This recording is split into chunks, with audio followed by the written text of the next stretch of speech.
Hello, I'm Mike Rhodes, House Pro here at Wilmington, North Carolina. Today we're going to give you a few tips on your bowling technique. For this clip, you will need a bowling ball, bowling shoes, and bowling lanes.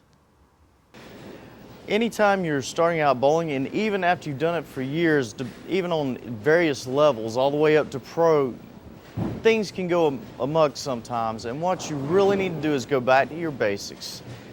With your arm swing, and this is true on any level, you want to make sure that your arm swing is free and that you're not muscling the ball or having any obstructions in the way. Bowling is a game of repetition, and as long as you keep that in the back of your mind, as you're trying to set up your shot each and every time, you're going to improve. That started earlier in another session with the feel of the ball. Then we talked about the push away.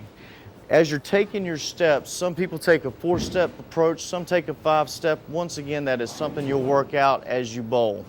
You learn to get better. But it is imperative, regardless of whether you throw a big hook or a small hook, that arm swing is nice and loose. You don't want to muscle the ball as you're going to the line. You want the gravity of the ball to just walk with it. And when you get to the line, just let it release with no muscle, because anytime you start muscling your swing, you're going to get your feet fast, you're going to get out of time, and the biggest key with that is your very first step. Be sure you take a nice, easy first step. If you start off running with your first step, odds are the rest of your approach you're going to be running to catch up.